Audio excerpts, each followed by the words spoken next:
Harta bernilai miliaran rupiah yang seharusnya menjadi masa depan anak, tiba-tiba diperebutkan di meja hijau. Inilah yang kini kembali menyeret nama Sule, komedian yang selama ini memilih diam, hingga akhirnya angkat bicara. Perselisihan hukum antara Sule dan Teddy Pardiana kembali memanas. Sidang di Pengadilan Negeri Bandung pada Selasa 3 Februari 2026 memang ditunda karena pihak Teddy tak hadir.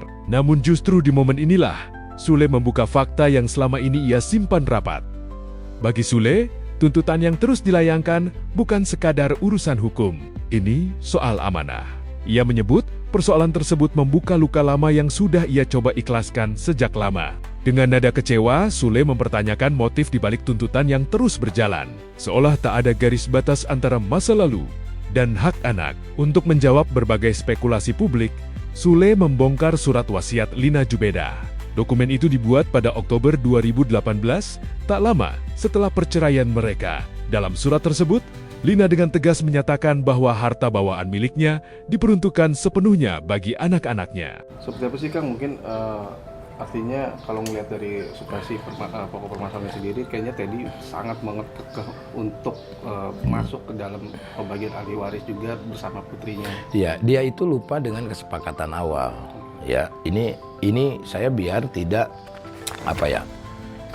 tidak fitnah ujungnya. Nah, ini adalah surat pernyataan.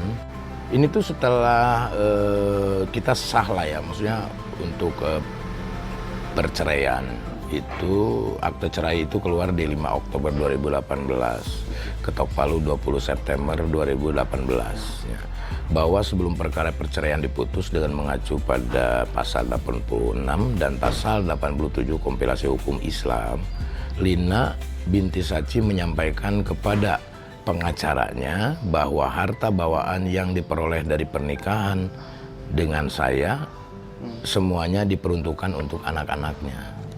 Masalah semakin rumit ketika Sule mengungkap sejumlah aset bernilai fantastis yang kini dipersoalkan. Yaitu ada sebidang tanah rumah bangunan di Panyawangan, ada ruko, nah, terus ada uang IKI yang ada di rekening atas nama almarhumah sejumlah 5 miliar, itu dibelikan rumah villa Bandung Indah seharga 1,4 miliar, rumah kosan 32 kamar Bojong Soang Bandung seharga 2 miliar, tanah di Banjaran 99 tumbak, tanah sebanyak 10 tumbak di Cikoneng Ciamis. Gitu. Namun kini, kepemilikannya justru diklaim pihak lain. Bahkan dokumen asli yang seharusnya tersimpan aman di bank disebut tak lagi berada di tempatnya. Nah, yang menjadi pertanyaan adalah dari surat perjanjian dan pernyataan ini yang sudah disepakati itu bahwa aset-aset itu adalah di safety box di bank, salah satu bank. Nah, akhirnya diserahkanlah kepada putri. Nah, akan tetapi menurut informasi bahwasanya ada 2 kunci. Gitu, ada 2 kunci. Tetapi semua aset yang ada di sini itu ada beberapa yang nggak ada. Surat rumah Panyawangan, surat ruko, dan juga yang kosan. Nah, kosan menurut informasi ada di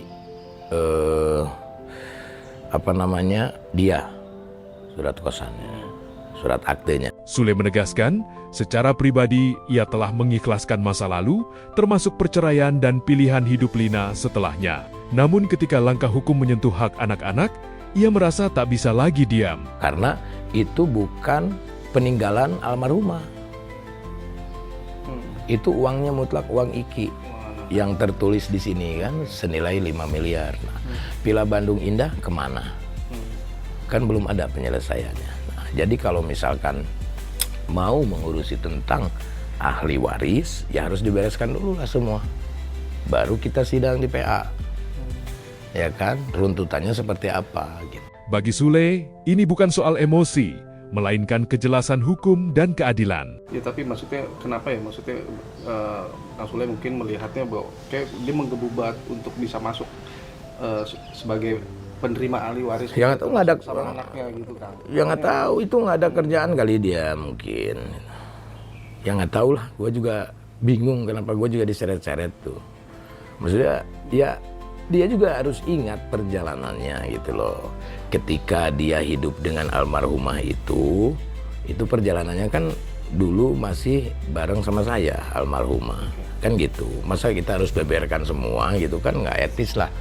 Nah ini gue belum pernah loh sebetulnya speak up kayak seperti ini, karena mungkin ini ada kaitannya dengan anak-anak gitu. Anak-anak juga tidak mau terganggu secara privasinya, dan saya ngomong ini pun itu kan tentang aib gitu loh.